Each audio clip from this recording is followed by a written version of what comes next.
listen, they're not listening still. Perhaps they never will.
And this is Cutting Through the Matrix. Remember, the target of everything, again, is you, all of you, everybody. That's what authoritarian systems, that's how they really rule. They don't want you to understand that you're getting ruled. They want you to think they're being democratically governed. But you've been ruled your whole life long, and before you were born, in fact, you've been ruled. It's the same with population control. Population control has been practiced for an awful long time. And you can't please the people who put all the different commands out there and be good and do what you're told and don't have many children. And then when you do it, then they say, well, there's not enough of you.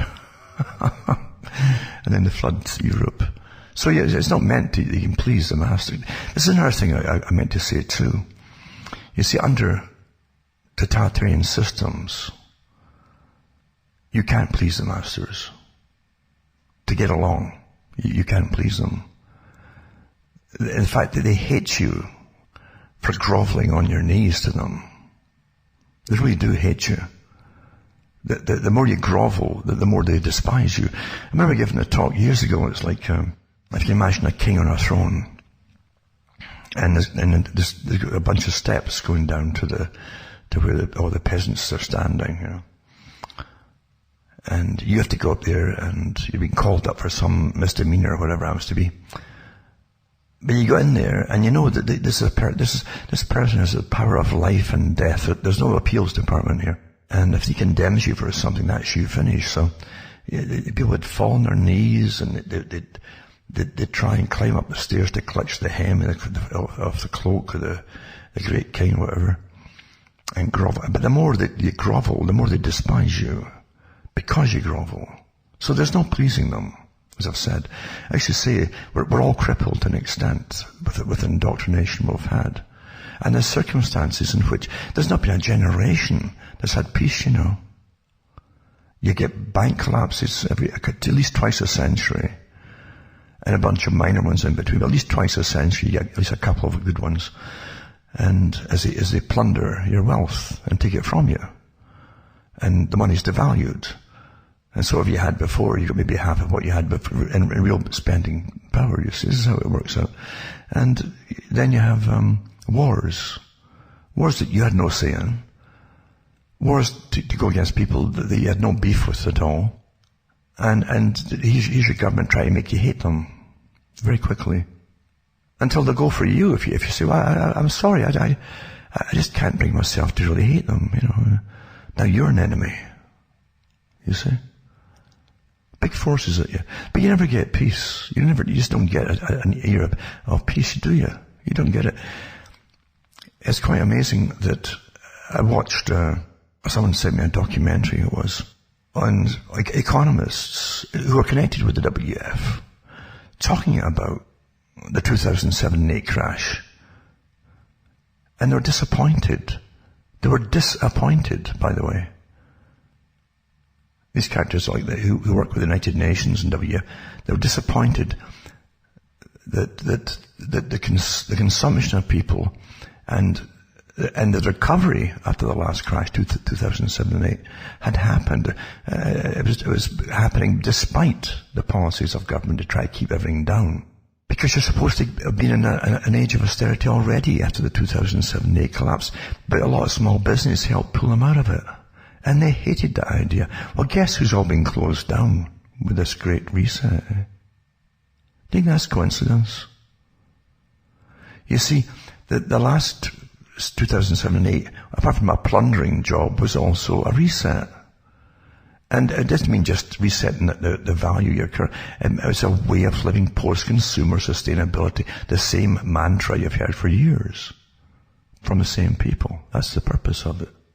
And they were really ticked off that we weren't suffering and more and more and more, and folk were still buying things and all that, and the economy was recovering. They hated that. Absolutely hated it.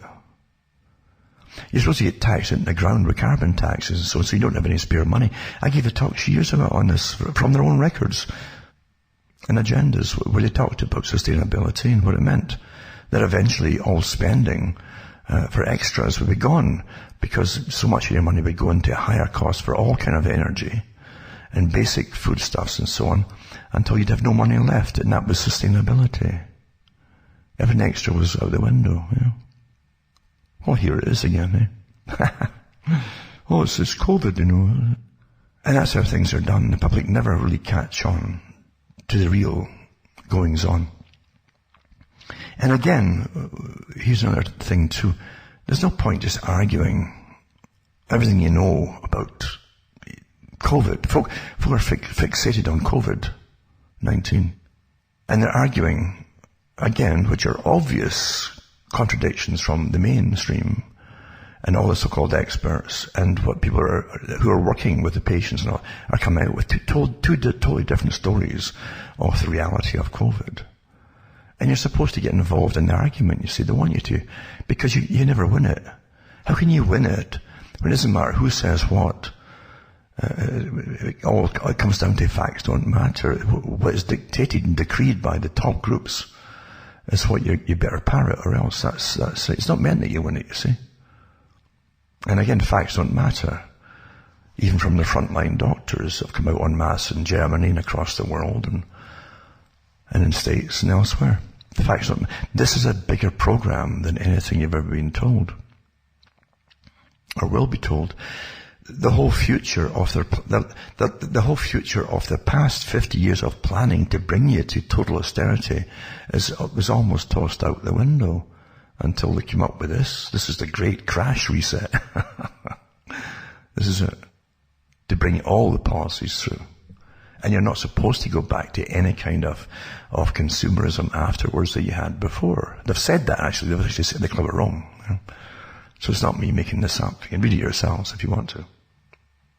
So you have to think for yourselves, and that's not an easy thing to do when you're bombarded with, again, all these thousands of voices and PsyOps operatives and of various guises of kind to try to grab your mind and get into your head and say, don't think your own thoughts, for goodness. Take my thoughts. Again, I'll get back to something I've never finished for a while, but I've said waking up for most folk. For the real daring people, you need a crash course in skydiving. Yeah. But again, it's like jumping out of a plane with a parachute. You have to be willing to accept that if you went through reality, you'll get shock after shock after shock. And you might not be prepared for the shocks, because a lot of things that you thought were true, you question and you toss out, and you might go into shock just finding out all that kind of stuff. Until you realize that things that you held to be dear and true were fake, and maybe they were real at one time. We'll never really know. But definitely in your lifetime, and probably your parents at least, it's been fake, and you may have to let them go, all the things that are dear to you. That's what, if you're really after truth, eh? You can't really, and we're all human. You say, well, I like the truth, but I also like the idea that, that this was real and so on. And And that's the sad part about it. Because you have to toss a lot of the things out that you really liked. Yeah. I can remember when information was always filtered down to writers of music and songs. When the politically correct updates were getting put out by those who ran, it means this is the culture industry. It's a tightly controlled industry. It's a very important industry because that's how you shape society and control, keep a hold of society, but guide the changes that you want implemented. There's hardly anything in it that's outside of the authority of it. That's drama, movies, music, everything, art, painting, all that. And years ago, but in the 1970s, those who own the business, the world business for culture, because it truly is a big club. They must all work together. Fashion, music, as I say, the arts, the movies that you watch, novels that you read. It has to always be a kind of an understood repetitive agenda, you see, to get through. This is all quite natural, and it works together. There's no doubt about it. And back in the 70s, as I say, it comes down to the writers in the music area and in the lyrics too, as well as music, though, and some are both, of course. And they were telling them that they wouldn't purchase and use songs that they would say he or she and so on, or use first names of the genders and so on. And that's how suddenly you had so-called love songs that wouldn't specify who you were singing to. And it's pretty well banned in a sense. And no one could sell any songs unless they changed to gender neutral. Neither he, she, or whatever. And very amorphous in a sense. And that's how it is with the styles too. As went into eventually when they brought out rap, for instance, it didn't happen by itself. And you prepare a whole generation really for the 2020s, where you're going to have to set them loose on the streets and kill cops and yada yada yada. You prepare the ground, and folk don't realise it as they're living through it. They think it's still entertainment as they're being programmed for what's to come down the road. I've mentioned it before that Albert Pike said it too, that you never start a premature revolution. Everything must be in place. You must have everything perfect, including the training of the people and indoctrination of the people that you're going to use for the revolution. It takes years to prepare that too. It even takes years to prepare the teachers that will teach them. And again, with the culture industry, they have to be prepared too, to be all on board together with the same agenda when it comes to big changes. So everything's done way, way ahead of time. And for what's to happen down the road. I always think of the Rolling Stones song "Time Is on My Side" in the tribute. That was the idea for old Nick, you might say. And all the time in the world to change society. Foundations say it too. They can set off in the 1700s as foundations, or philanthropic organizations, as they call themselves. And they would eventually change the world, because they could bypass parliaments and they don't have to get voted in and out by the citizenry, and so they can get changes done. And it might take them 100 years or some parts of the agenda, or 200 years. And in that time, they've brought in a few generations of employees working for them, by the thousands, mind you. They're big organizations, like massive civil service organizations in a sense. When you look at the big foundations, they have thousands of folk working in their offices. You have to realize these are really this is what runs the world. The richest folk on the planet have always really run the world. And do you really think they're going to give the public this idea of equality and democracy? They use the term all the time to get armies they can use to destroy what was. But it's not meant that you get this idea of equality and democracy. They'll give you the old Soviet system, where, again, ruled by councils, they'll appoint leaders who will speak on behalf of you, if it's either color, as they call it, colored, or ethnic group, gender group, whatever, or ethnicity, whatever it happens to be, they'll supply your leaders for you. But the rest of the people who follow it say, what happened? We thought we were going to have equality here, and no, it's not meant. Power, why would power ever give its whole power away to you? Why? Do you really believe that thing? They really are philanthropic. That's how it is. Everything runs this way in society. As I say, most of the management of society, the real management, and the thousands of non-governmental organizations that are heavily funded by the big foundations, that's what really runs the world, you know. There are also their own spy agencies too. They have them across the world.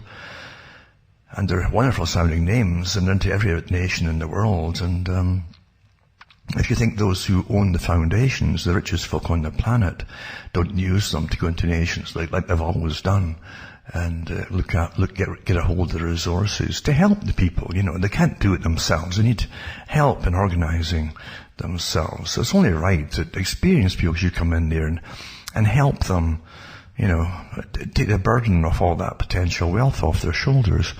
And that's how things really work.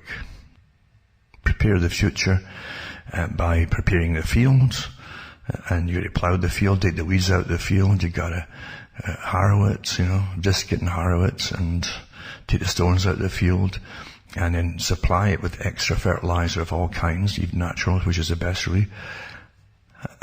Dig in it and wait a year and until the bacteria's in the soil and everything's working and the worms come in and aerate it too, and then you plant the seed, you see, at the right time again. You can't plant it any time of the year. And you plant it at the right time. And then you're pretty well, you're a guaranteed revolution, you might say. And that's how it's done. Up and into the 1950s and early 60s, most of the songs then were boy, girl. They're all natural things, you know. It'd always been that way. Boy, girl, girl, boy. And teeny bopper love, as they called it, that kind of thing too, because that's how all marriages started off, or ended up, from teeny bopper this and teeny bopper that. And the folk would sing the songs, and they couldn't think that anything was wrong with that at the time, naturally. Getting married and having children seemed the natural thing you do, and that was inevitable actually, until the pill came along, of course. And it was heavily promoted then in some countries, especially Britain. And that was another reason why the National Health Service came out, was to deal with his abortion industry and to dispense the medications to prevent births and so on. So now that they knew that they planned for a society where very few marriages would last, because you would want to flood the media, the television and so on, and programming with basically sex, which they did, which has got worse up until it's quite normal now, isn't it? You know, I don't know what is normal now on television sex-wise, but it's not meant to make you happy or content. TV is designed to make you discontented with everything. And that's advertising too. If advertising, what do you think is out there? It's to make you unhappy with what you have, whether it's a toothbrush or a comb or soap or whatever it is. It's to make you unhappy with what you have. You try this instead. Well, it's the same with everything else on television. It's to guide you and shape you and alter you and to what your masters want you to be, and to live that way too.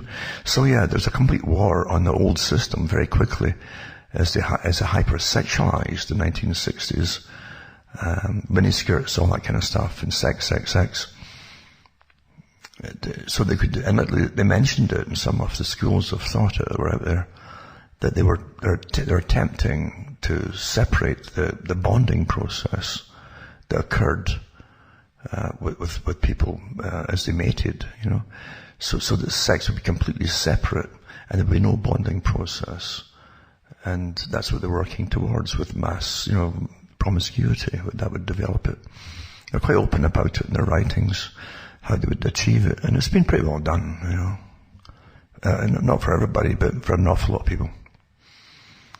And I really don't think that people have much of a chance, looking back and looking at the present time, of having successful marriages if they have televisions in their homes. I really don't think so. They're weaponized, so weaponized.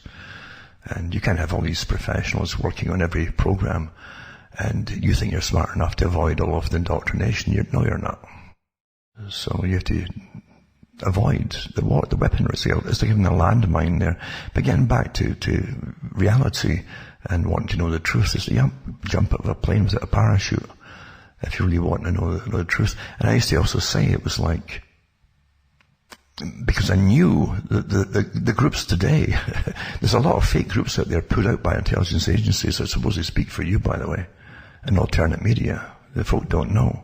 I gave the history about that, some of the history of that many years ago, to do it when they were fighting the Cold War and using different groups to put out propaganda on in the radio, worldwide radio. And the CIA was operating. Well, they never really gave it up. And now, of course, now it's really into the high-tech stuff and computerization, artificial intelligence, and whatever flavor of alternate media to fight the system that you might want, they've already got it ready-made for you.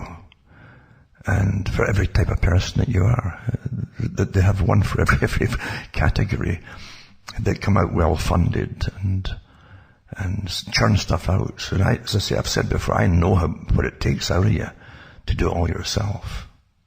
And if you were doing videos at the same time and documentaries and daily talks, come on here. Now you're talking about teams of people behind all. So yeah, everybody's been well catered to. And I gave this talk again back in the 90s. I said, it's like if you were living underground, we'll say you're asleep.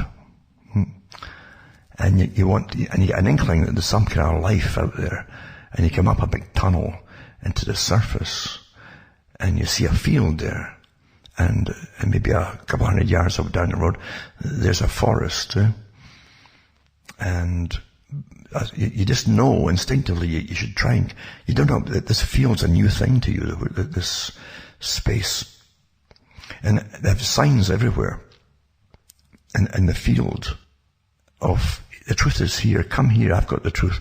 And these billboards are all over the place, you see. And then the other ones say, no, don't go there, come here. So they all say they've got the truth. And I said, your whole idea is to get out that tunnel, get into that field and zigzag around everything and try not to get caught on your way to that forest. So you can get a breather once you're in the forest, you can kind of hide a little bit and sit and think. Because that's what it's really like, folks, try to find the truth. And we're so well understood in this day and age, so well in every area, and analysed, by the way, that they know how to put the grabbers out there. If you notice, it's just that all mainstream does it. They've always done it. They give you an amazing headline, and you say, when it gets, that's going to be interesting. And you look at it, and there's nothing in the story at all. It's what we used to call a fib. The people who would do fibs, awful. And that's what you've got. And you find it all through alternate media too. A lot of fibs, they pretend they've got some new stuff, but it's not new at all. It's recycled, but they'll do these grabbers.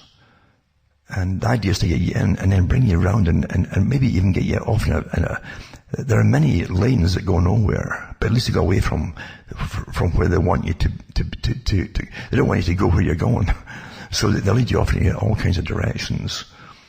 And I can see it now too. I said years ago, once you start pulling in the reins of the internet, they'll give you everything free for about 20 years, and then they'll start pulling in the reins until you just pay for everything, and then it's monitoring you, and then it'll start silencing you, because they're private organizations. Although they're all intelligence operations, they're private. This is the legalities they've set themselves up, as you say.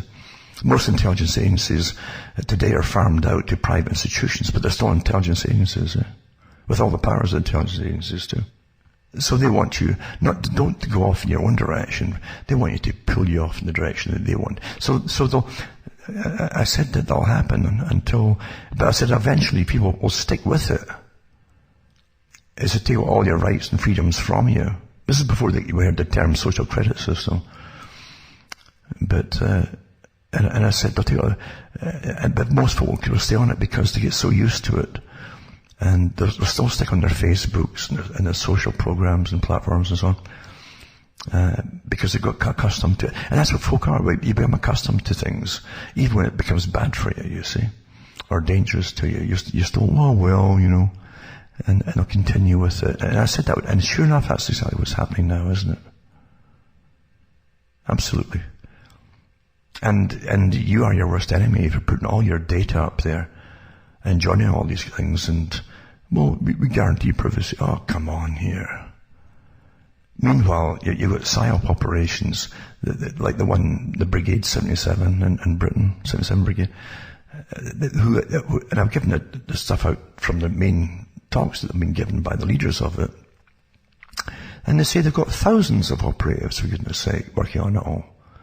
Well, what do you think they're doing? They're cutting through your computers like you wouldn't believe, like knives through soft butter, warm butter.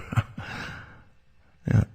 Doesn't matter how much encryption you have, but and compiling massive data banks on you. Have been all along before COVID came along, before 9/11 came along, but massive data banks, because everyone must be, in this brave new world, must be completely predictable.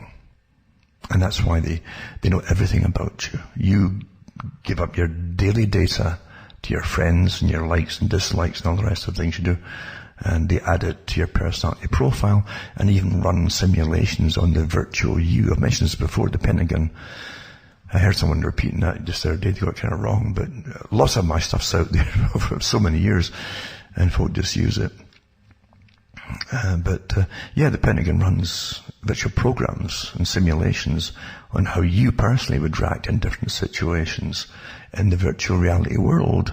And they say that outcome is pretty well what you'll do in real life. You know, you're so well understood. So yeah, the internet is not your friend, never was. And they could never pull any of this off, by the way, without the internet and cell phone. You know, the cell phone, I had it from good authority years ago, from someone who was in the know, on a certain level in the States, that your cell phone would become your ID, you know. It already had, actually. And that's exactly what it is. You pay big money for it. You're analysed like you wouldn't believe with it. Most folk do all their stuff with their telephone now, their phone. And now they're demanding, and they're just putting in the apps for the permanent, this is permanent tracing for COVID. And then after COVID, permanent this and permanent that, and all the other things that are out there too. It's not going to stop, you see. It's not my opinion. Fauci said himself that even with these jabs that are coming along, they might not stop it. Because it's not meant to stop it. Or stop anything. Well, at least not what they're telling you it's going to stop. And he said too, you still have to wear masks and stuff, and you still have lockdowns. This is permanent. And contact tracers, as they want, I just call them the Stasi. Because their goals is not just to find out who's been near who. That's just the start of the agenda, who's been near who or whom. Because that's what you do in totalitarian societies. You have thousands of folk who follow people around and investigate for without their knowledge, find out where they've been, who they've spoken to, and etc. And it's to be here permanently. You're starting to get the picture now. It's 2 years to plan, huh? Years and years to plan. It's interesting too, I've always thought it interesting when you find out that operatives within the CIA, FBI and MI6 and so on, that they use as fronts for big ops. And they're allowed to make millions, by the way. They want the selected few, you see. And they do have real businesses. They can have real business under their command, set up by the CIA. They make real things, you know. Especially in the technology departments. But it's the most dangerous time in history because never has a power been given so much power as this over the public. You used to have some semblance of departments that you could at least try and go and complain to. It might not work, when it generally didn't work, but you don't even have that today. You're seeing that your overlords are everywhere, running everything. Everything, eh? It isn't just all media and all artificial intelligence monitoring and so on, and censorship, etc. But they run your governments openly now. Your governments are all obedient little lackeys, obviously. And they're not going to do anything to help you if you complain to them. They're all on board with the agenda because they know who's buttering their bread and how they got into power as well. Very dangerous time. Who do you complain to? See, even when you had Cold Wars and so on, the tactic used to be, oh, look at them over there. Look at what they do, how they repress their people. And that's how your system, the people who ran your country, the owners of your country, they would tell you, the peasantry, look at them, look what they're doing, look how they treat this group or that group or whatever it is. And you're supposed to feel really bad about it, you see. And that's how they get you to hate them eventually. Look what they're doing. No, it's terrible. As they create a new enemy, that's how you must get the public to hate the enemy that you want them to hate before you attack that enemy, you see. And they're awfully good at that. Sometimes it'll take 20 years of building up. Because they've got patience, you see. But you understand, it never stops, I should say, except now. This is when that old system stops. Because they don't need that enemy anymore. And they'd have to, during the Cold War, here's another thing too, and folk don't like to admit this, you see, but the governments of the West had to listen to the mass demonstrations for more money by workers or unemployed and so on. Like they had the 1930s and 40s and 50s and even the 60s too. And the unions were definitely getting built up big time. And often you had the communistic leaders in charge of them. It used to strike me as odd too. Why would you need communists to be the leaders of the labour movement? Why couldn't you just have labour movement leaders for your own country? Yeah, there's more things that meet the eye, I understand. Who puts them in power and why? And who did they really serve, eh? But getting back to the point, the fact is, during the Cold War, the West had to always say, look how free we are, you see. And they keep touting about, we've got freedom of speech and freedom to do this and freedom to do that you don't have in those communist bloc countries. But it's all a show, folks, because as soon as the so-called communism fell, supposedly, in no time at all, your countries are off to war across the Middle East. Like old-term plans, just waiting for the right moment. Away they went. And at the same time, all their rights for labour unions and so on start falling apart. You don't need them anymore. We're too civilised now. Employers are awfully good to their employees now. Human nature's changed, And you watched it all go down the tubes, eh? Everything that folk thought that they'd fought for years just vanish. And that's how it was run. So you gotta understand, you're always played. And basic nature never changes. Greed doesn't change either. Ambitious people, it doesn't change. And if someone wants to complain about the fact you're getting all populist and so on, and that they themselves, they say, have been working for 40 years changing the world, who is the tyrant here? That they want to make the world in their image? Well, who gave them that right, huh? Just think about that too, if you want to. But yeah, we're living through amazing times now that it's never been so in your face. So who do you complain to? There is literally no point. I really mean that. I said this back in fact, I could tell right off the bat, this is the big agenda. The Great Reset idea was a big agenda.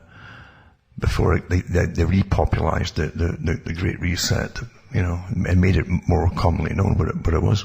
It was obvious that they weren't going to sit back and allow people to pull out the European Union.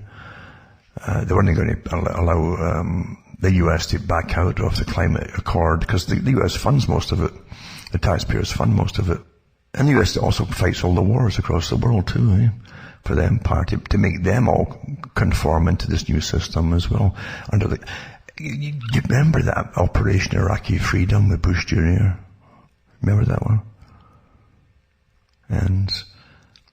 And the farce is the troops tried to you saw these great propaganda pieces, and there's a soldier saying, you stupid effers, he says, And, you see, we're bringing in democracy. That was a big photographs, to the Iraqis.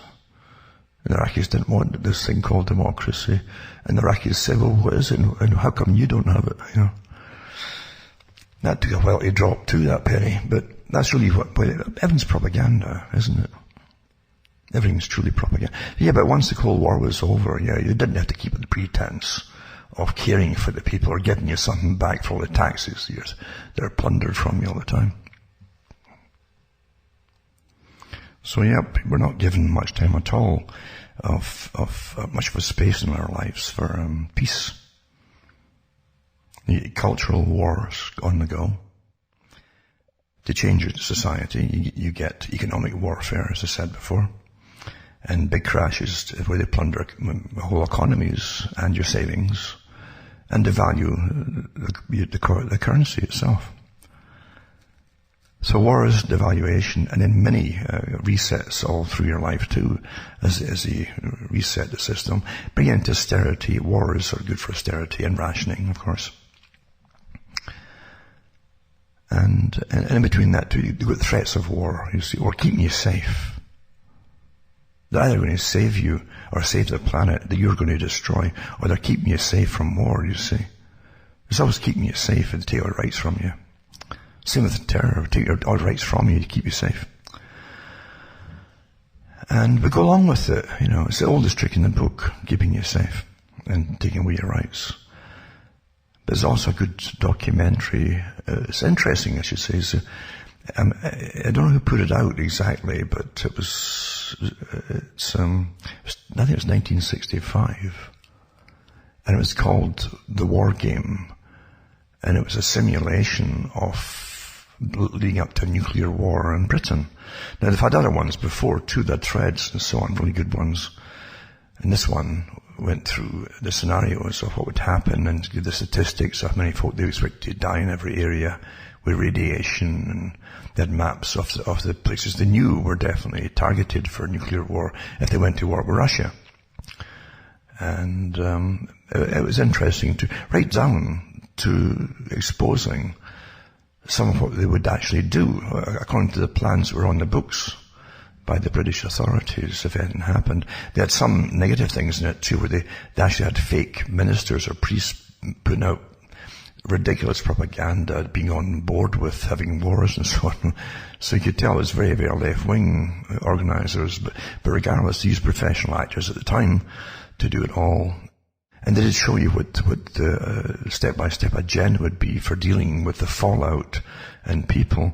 And it reminded me of COVID, actually, because when COVID came out came the ethicists and the bioethics committees that I mentioned before that already were working with governments because they were already working with Event 201 before it all happened anyway, and to decide what they tell. But you wouldn't have enough medication to treat the certain people, and we wouldn't have all even the ventilators and so on. So what they really decide right off the bat, who's going to live and die here, and who can we save and who's not worth saving. And that's what it really means, who's not worth saving. So again, this is your bioethics and command of things with lawyers. A lot of those who take ethicist courses work with lawyers to see how far they can push it, you see. So they even had that back in the 1960s, in the 65, the war game scenario. But eventually, at one stage, when the folk went into really bad irradiation sickness, and they go through all the symptoms of it, was to be expected, and so on. This is actually so fascinating because at that time Britain really was still on rationing to an extent. Folk couldn't afford meat and so on. In fact, in the documentary, they actually mention this little shelter you were to build inside your own home. Like some plywood, you'd get a little V shape inside of it, and you'd try maybe 4 feet wide, 5 feet wide, to get a couple of people in there and stock up a little bit of food and so on. And they actually said that they'd already done surveys at that time. This is a time of austerity for Britain, right? High taxes, low wages, high expensive cost of living just for basic necessities. The things that all the Great Reset wants to bring back, by the way. Exactly that. And they said that most folk couldn't afford even the plywood and all the things necessary to make this happen. This is 1965. The era when they gave you, oh, look at, be happy for these 4 self-made, guys called the Beatles, Be happy for them, Meanwhile, you're living under the threat of being annihilated. And the folk couldn't afford basic necessities or even enough food for it to last a few weeks and so on. That was Great Britain. But they also showed you, just like getting back to who's going to get medication and who's not, where they issued the police eventually, and it, according to the agenda, by the way, for the real thing, to the manual, they give the police revolvers, and they would literally shoot, because they wouldn't have medications to even put folk out of their misery, or pain medication, or opium, or anything, or morphine, and so they would just shoot people. So that was their way of dealing with it. Today, of course, it's different. We're more advanced now, where your government authorities already decided the age categories of who to save and who not to save, etc. And who's going to get medication, right? As they train you, I guess that's right. They won't have enough medication. Really? Honestly? Oh, well. Okay. You're getting trained in a whole bunch of new values here, and folk don't realize it. You can't trust anything they tell you, understand? Everything is deception. That's how they rule you, is by deception. That's how you get to comply, is to get to start to accept things you shouldn't be accepting. Because you'll start to believe it's for the greater good. But when you start trusting government, that's what Ronald Reagan said. I don't know who his speechwriters were. All these guys, they all are just front people too. And the speechwriters are the ones who are all on board. I think they really study at the same university, this World University, because they're all on board with the same speeches across the planet, at the same time with the same things they believe in. But Ronald Reagan said that the most frightening words that American citizens can hear is when people come to the door and say, we're from the government, we're here to help you. And that's the truth. More so of what's coming along the pike now, isn't it? It was really astonishing to see that they want to put the military around to give vaccinations. That's not what the army is there for. An army is a force. Think of the connotations of what an army is. An army is meant to go and kill people. Number one, think that. The Event 201, so on, and all their documentation said they would use the army. They've already conditioned the army that they can help with floods and things. So they've already conditioned us, that's what they're there for. No, an army is meant to kill people, but they're going to give you vaccinations. That sounds really good. Do you feel better now? It's and don't forget too, the blanket immunity that the governments have all signed on to make sure that whoever gives vaccinations will be completely immune from prosecution for any ill effects or deaths caused. That's a right you can never give up, is your right to at least do that, sue. That's tyranny otherwise, folks. Do no harm. The Nuremberg Code as well promoted the same concept, And that no one has the right to experiment with you and your body using any kind of medications or any techniques. You can't throw these hard-earned rights out the window. Can't do it, folks. You mustn't do it. Because we live in technocratic times where, and your masters will give you the experts to rule you, and you're too dumb and stupid to do it yourself, for goodness sake. And if they give you money and let you earn money, you start buying things. And they can't have that in a post-consumerist society. For goodness sakes. Just spend money on apps and things that track and trace you, and never mind the cost of the phone and the programs themselves. But they want you to use that all the time, but don't buy real tangible goods. Don't do that. If you get tangible goods, you'll feel better. You say, gee, I earned money and I bought that, yeah. You see? It might make you want to buy something else. Can't have that, for goodness sake, eh? You've never seen a time where the whole agenda under one guise has been rammed through under the necessities and non-necessities, and essential and non-essential. Right down, you probably the articles you've seen where cops in Britain were searching people's purses and things to see if they'd bought anything that was non-essential in the stores. No one would have seen the day it's happening. No way. Can you imagine if they did this during a Cold War scenario? Where they, do you think see, this is the problem. The field day, a supposed competitor, I don't call them enemies, all competing, a competitor would have, aiming at your country. Look what they're doing to their citizens there. They're going through and fining people and imprisoning folk for buying something they didn't need. Can you believe it? You gotta bring this back into reality, folks. You gotta start doing it very quickly. And think for yourselves. Because you will not like austerity, post-consumer. Where Maurice Strong, he gave talks about it, and Friends of the Earth, and all the other groups, all the funded armies by the big foundations that really run everything, said that, you're going to bring in a post-consumerist society and dismantle all business and dismantle all industry completely into pre-industrial levels. And they mean it. For you, that is, not for themselves. And once again, cuttingthroughthematrix.com. Throw a few bucks my way, hopefully.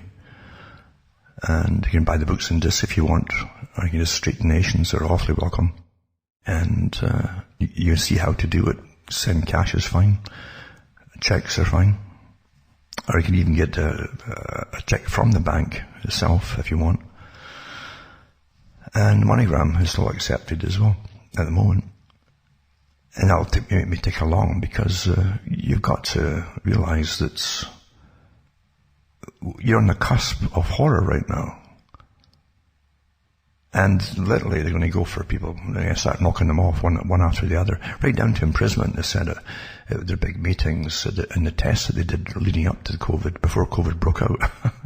They said they'd start eventually they'd not just ban folk from media and fine them and so on, they'd eventually go and pick folk up and imprison them. Because you'd be an enemy of the state, you see, if you're against any part of their agenda that's for the common good, and for a better tomorrow, and so on.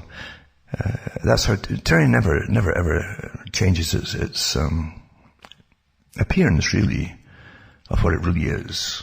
It has a camouflage outside, a shimmering way that it projects something to the people, but you can see past the shimmering if you wake up and see for what it is, and it's not pleasant. And there are those people who run the world who've decided in their big club that they have the right to decide how you're going to live or exist. Right down to if you're going to even allow it to exist at all or get born, you see. And this is not making stuff up. They've been so vocal about it, especially at the last climate meeting, where they talked about, again, this recycled ideal. We should issue licenses for those folk who want to have children, to see if they should have children or not. The whole Chinese model, remember, is there. I remember reading, I'm on these oddballs that kind of I get bored once in a while, but I'm also interested in finding out what they're saying at these big meetings when the head of China comes out and gives a big speech to the West, And they're long and windy, and there was one a few years ago, maybe 3-4 years ago, maybe a bit more actually, but he came out, he was talking to the West, like a representative of a country talking to the representatives of the other countries like the West. And he said, and we hold the countries of the West to our agreement regarding reducing population. I said, what is he talking about? Wait, what agreement was this that he's holding us to? Huh? Was it just abortion, or Sterilization. We're going infertile in the West, as we know. It's a massively growing business, is fertility clinics. We've been that way for a long time now. And no one's bothered about the sperm count plummeting. And as I say, a farmer, believe you me, of animals, knows everything about his animals. Stock, the genetics, the eugenical line that comes from, even the names of the previous bulls and so on that sperm comes from. They know all that stuff because they want to know, again, to be predictable, right? And if anything happens and goes awry, then he wants to know why, what's wrong immediately. He doesn't waste time. He'll get the vet and whatever it happens to be, and specialists involved. Regardless of what it costs him, he's got to get it done because he'll lose more if he doesn't. And that's the natural thing that happens, you see. He owns the stock and he wants to know what's happened to his stock. Well, when we know that the sperm count is plummeting in the West, we know that. We know that there's more weird kinds of cancers developing. You see, that there's no crisis from our masters. And we do have masters. Why would the masters close you all down because of something they say is generally so mild you won't even know if you've had it, this COVID. But they're not interested in finding out why you're all going sterile. Well, it's because, you see, they know why you're going sterile. It's meant to happen. That's why it's not a crisis. Maybe you start to get the picture here. You gotta start using logic. Yeah? They're terrified getting a sniffle, but they don't care if you're going sterile. That's it. So there you go. So again, cuttingthroughmatrix.com, send a few bucks my way. And don't forget, because people do forget as they get into these talks. Remember too, a lot of folk put them on MP3 or whatever player they're using, and they can listen to a bit at a time, or when they're driving, even some of them listen to it. A lot of people actually prefer the audio because it gives them, it's true enough, I find the same thing. An audio book actually I find is interesting because it goes back to reading a book, right? Where you read a book and your own mind creates the pictures of what you're reading in your mind. And the audiobooks are the next best thing to that too. If you have work to do, you need your hands free to do whatever you're doing and so on. You don't want to sit and stare at a screen all the time as you've other things to do. And so many people are doing that. Don't forget, everybody's competing for your time in this day and age. Everybody. And a lot of the horror shows, or terror shows, I call them, that are well-funded fronts, they end up being your mainstream. Your mainstream alternative, it might be, put it that way. Rely on you tuning in every day in case you miss something. This is a horror movie. I might miss something that it might save my life if I hear some vital thing. So that you're scared not to tune in that day. It's all psychology. Because you're always giving your leaders, your heroes and your zeros. That's how you run society. Look at the 77th Brigade, as they call it in Britain, the massive psychological warfare department, and they have operatives across the world, thousands and thousands, and they're all mobilized to attack people using all the highest equipment possible, and the programs and apps and so on. And they get all access to all the back doors and all your devices, which are already pre-existing, they're all built in. And they slow down your speed at whatever, but they've got all these ways of annoying you, and actually say in their own manuals that the techniques that they've used in Afghanistan and different places all come into use, using it now on their own population. This is your brave new world, of new freedom. And you pay for all. You pay for all. They live on good paychecks, so they live very well off of you as they take away your rights and put you under. Amazing. And folk are going to accept this and just put up with it. From Hamish myself, Ontario, Canada, it's good night. And may your God or your gods go with you.